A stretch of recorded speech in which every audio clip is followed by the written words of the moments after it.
Olá, queridos, a paz do Senhor, tudo bem com vocês?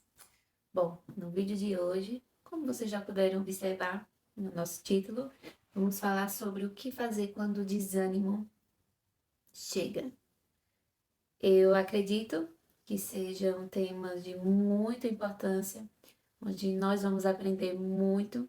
Vai ser um vídeo bem rapidinho, mas eu quero já que você me responda já de começo aqui nos comentários, tá?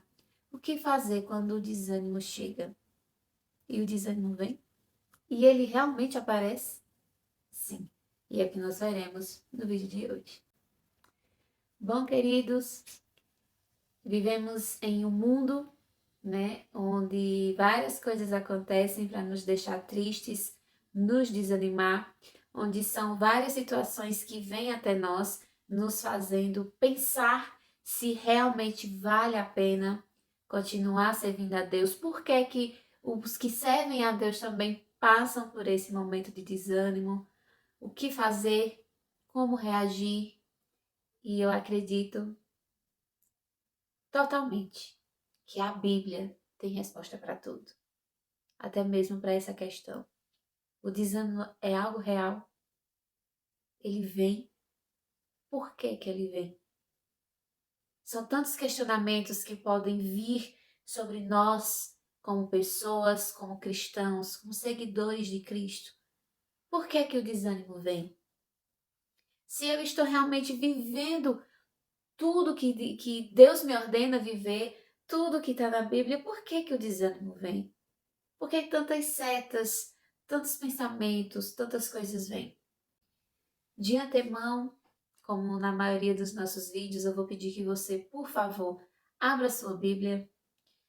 Abra sua Bíblia no livro de Romanos, carta do apóstolo Paulo escrita aos Romanos, capítulo 15, versículo 13, que nos diz: Portanto, que o Deus da esperança vos abençoe plenamente, com toda a alegria e paz, à medida da vossa fé nele, para que transbordeis de esperança pelo poder do Espírito Santo. Quando eu paro para observar este versículo, todo o enredo que o acompanha, eu começo a pensar naquele versículo onde o próprio Jesus fala: no mundo tereis aflições, mas tem de bom ânimo. E Paulo ele fala o seguinte: que o Deus da esperança vos abençoe. Então eu percebo que esse versículo se encaixa no que Jesus disse, que no mundo nós teremos aflições, mas nós temos que ter bom ânimo. Porque ele fala que o Deus da esperança te abençoe.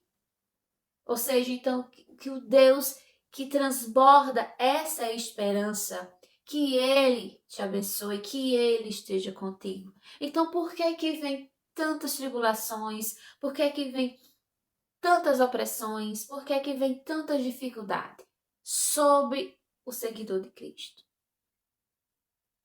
Entenda, apesar de tantas coisas que nos acontecem, Deus ele não nos deixa sozinhos.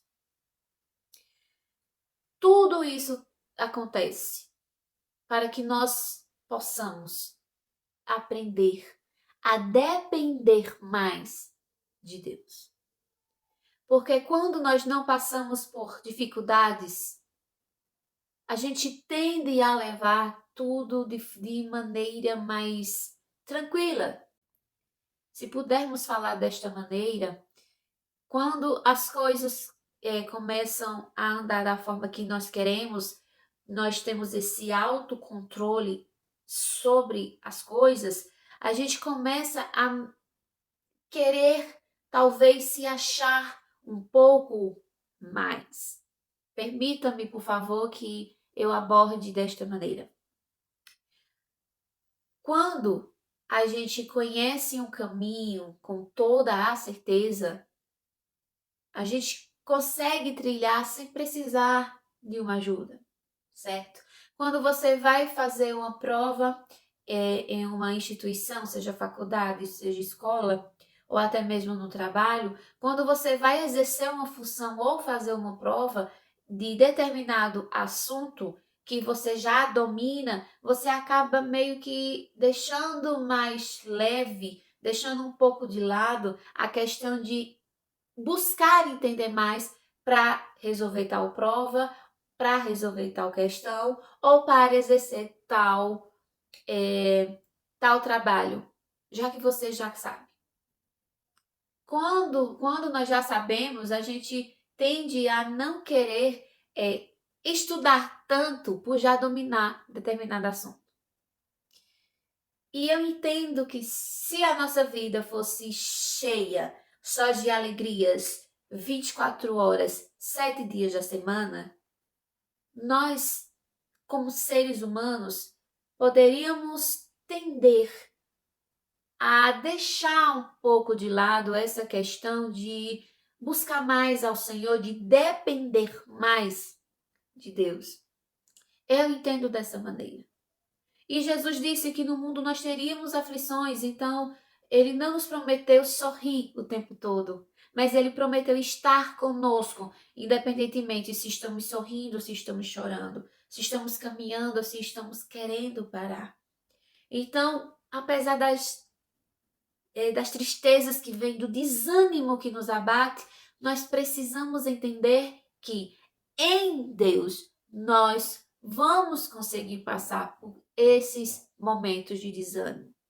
O desânimo vem, seja tentar comprar algo e não conseguir, seja uma nota baixa que você tirar, seja não conseguir o emprego dos sonhos, a casa dos sonhos, o casamento dos sonhos, tudo dos sonhos. Então, nós como seres humanos tendemos a nos desanimar. Às vezes a gente se desanima com a igreja local que frequentamos, às vezes a gente desanima com algum familiar, ou com algum amigo, ou com algo, e tudo bem.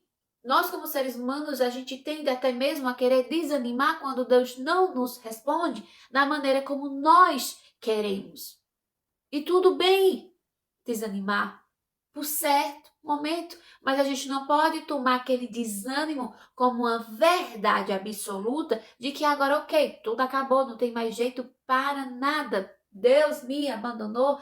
Não, querido, de maneira nenhuma.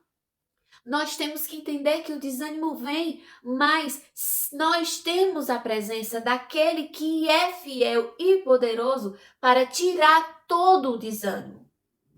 Só que eu preciso querer depender desse Deus. E Paulo, ele fala que o Deus da esperança vos abençoe plenamente com toda alegria e paz.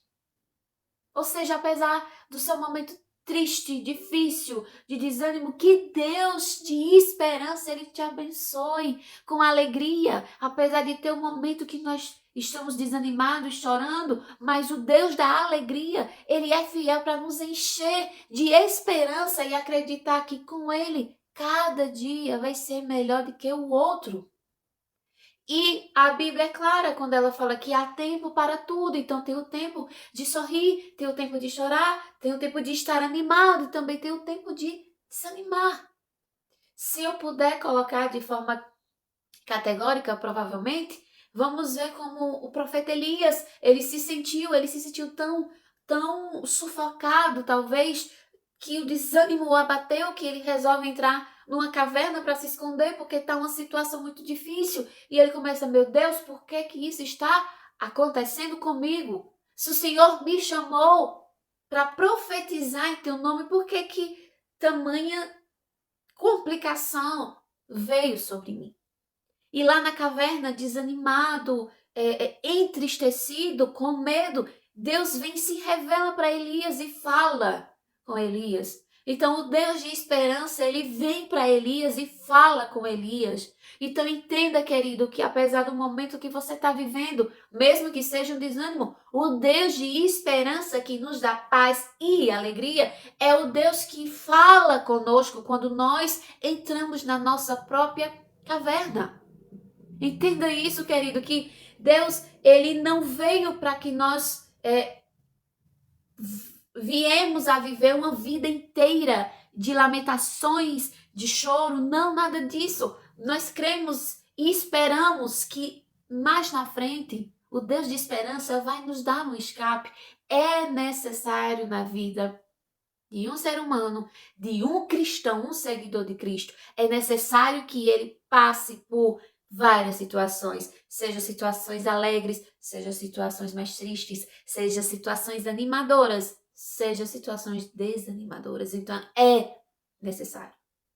É necessário. Entende? Mas o que me alegra é que no final do versículo Paulo fala para que transbordeis de esperança. Ou seja, quando você pega um copo com água, que você coloca água, ele está vazio, você começa a colocar água, ele vai enchendo, enchendo e enchendo até que ele topa em cima. Mas mesmo cheio, se você continuar derramando água, ele vai começar o quê? A transbordar.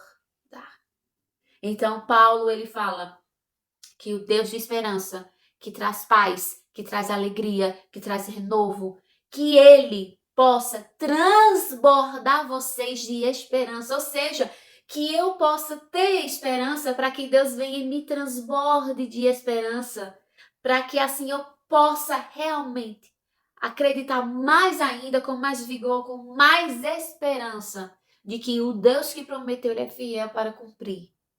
Seja da maneira que ele quiser. Porque às vezes, querido, não é da maneira que eu quero. É da maneira que Deus quer. E é a melhor maneira. Entende isso? Deus, ele resolve situações de maneiras inexplicáveis. E muitas vezes eu, como ser humano, fico, mas não era assim que eu queria, Deus. Mas não sou eu que devo ditar como Deus deve agir. Deus, ele é soberano e ele sabe como agir. Então é isso que eu deixo para você nesse dia. Que o Deus de esperança, ele transborde em você a esperança de que ele está contigo. Para a glória e honra do nome dele. Não se esqueça disso. Não deixe as setas malignas, as opressões, as tentações, os momentos difíceis, o desânimo, não deixe nada disso vencer a sua fé em Cristo Jesus. Bem, que o Deus de esperança, que o Deus de paz, que o Deus de alegria seja com você. Todo esse amor, esse cuidado que nós não merecemos, mas que mesmo assim Deus ele nos concede. Pela graça infinita dele, pela misericórdia dele, pela bondade dele que não tem fim. Pelo poder do Espírito Santo. Que Cristo Jesus possa ser a sua esperança de que nessa terra nós teremos aflições, mas vamos nos alegrar. Cristo está voltando. E é para lá que eu e você, nós iremos. Para um lugar onde não terá mais desânimo. Um lugar eterno. Amém? Deus te abençoe. Até o próximo vídeo, se o Senhor Jesus assim nos permitir. Fica na paz.